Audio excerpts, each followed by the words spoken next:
Video thumbnail concept. Background, ang madilim at nakakatakot na abandoned temple sa Yogyakarta. Highlight element, isang malaking red circle at arrow na nakaturo sa isang mabilis na black shadow o itim na anino na sumilip sa gilid ng lumang pinto sa background. 9:03 PM, ang intro sa labas ng templo. Bukas ang video na nagpapakita sa labas ng isang malaki at lumang templo sa Yogyakarta. Madilim ang paligid, tangi lang ang mga ilaw mula sa flashlight ni Danish at head flashlight ni Alicia ang nagbibigay liwanag. Danish, what is up mga ka-creepy? Welcome back sa Danish Creepy Vlog.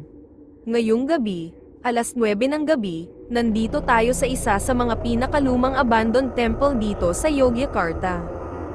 At hindi ako nag-iisa ngayon, kasama natin ang kakalab natin. Alicia, what's up, mga solid paranormal seekers? Alicia Ghost Adventures in the house. Handa na ba kayong kabahan? Dahil itong templo na papasukin natin, balita ko 26 minutes lang ang tinatagal ng mga nag-e-explore dito bago sila makaramdam ng matinding heavy energy. Danish, kaya nga kumpleto tayo sa gear ngayon. Gamit ko itong pocket camcorder HD camera ko with handle tripod, tapos may hawak din akong flashlight para sigurado ang kuha. At itong suot kong green anime hoodie at black leather gloves, reading ready na sakaling kailan ganing tumakbo. Alicia, ako naman, hawak ko itong iPhone 15 Pro on my handle tripod. Suot ko ang dark blue baseball hoodie ko at red leather gloves. Plus, itong head flashlight para hands-free pag pumasok na tayo. Let's go! 9 PM, pagpasok at pag-ikot sa loob. Naglakad silang dalawa papasok sa grand entrance ng templo. Ang mga bato ay puno ng lumot at may mga nakaukit na mukha sa mga pader na nakakadagdag sa kilabot. Danish, hinihingal ng kaunti, grabe yung hangin pagpasok natin, Alicia. Nararamdaman mo ba? Parang bumagsak bigla yung temperature. Alicia, pinipan ang iPhone 15 Pro sa paligid. Oo, bro.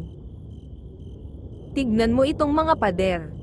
Ang daming nakakarve na mga statues. Nakatitig yata sila sa atin.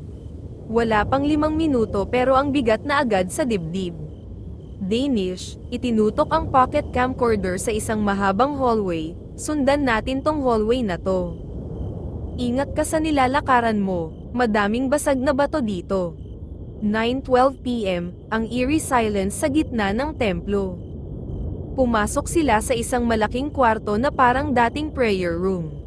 Sobrang tahimik, pero may maririnig na mahinang kaluskos mula sa kabilang kwarto. Alicia, pabulong, wait, Danish. SHH. May narinig ka ba? Danish, kaluskos ba yun? Parang may naglalakad sa may bandang kaliwa. Alicia, nag-focus ang head flashlight sa direksyon ng tunog, puntahan natin. Nakikita mo ba yung lumang kahoy na pinto doon sa dulo? Danish, oo, nakikita ko. Naka-focus na yung HD camera ko doon. Tara, dahan-dahan lang. 9:17 PM, ang apparition, ang highlight ng video. Dahan-dahan silang naglakad palapit sa malaking lumang pinto. Nakatutok ang mga ilaw at camera nilang dalawa. Danish, mga ka-creepy, kung may nakikita kayo sa screen nyo, ay comment nyo lang sa baba.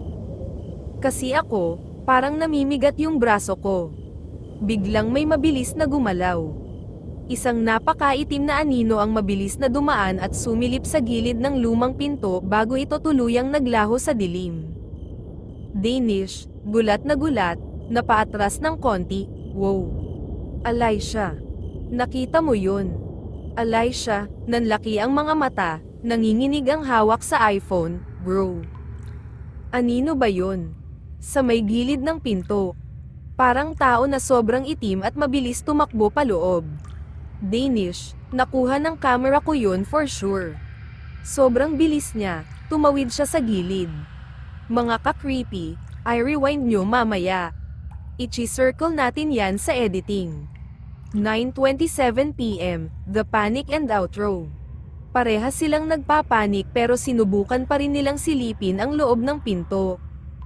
Pag-ilaw nila doon, walang tao. Dead end ang kwarto. Alyssa, hinihingal, bro, walang labasan dito. Kung tao yun, dapat nandito pa siya sa loob. Pero wala. Danish, pinagpapawisan sa ilalim ng YouTube hat niya. Ibig sabihin, hindi tao yung nakita natin. Negative energy to. Umaangat na yung balahibo ko sa batok. Alyssa, kailangan na nating lumabas. Sumosobra na yung bigat ng aura dito. Nakuha naman na natin sa camera. Danish, oo tama, mag-wrap up na tayo bago pa tayo masundan. Mga ka-creepy, hindi namin ini-expect na may makikita kaming ganoong kabilis na entity. Please like, share, and subscribe to Danish Creepy Vlog and Alyssa Ghost Adventures. Alyssa, hanggang sa susunod na exploration, stay safe and stay creepy. Out na kami dito. Peace. Parehas silang tumakbo palabas ng templo habang nakatutok pa rin ang mga kamera sa kanilang sarili. Nag-fade to black ang screen at lumabas ang like at subscribe na logo.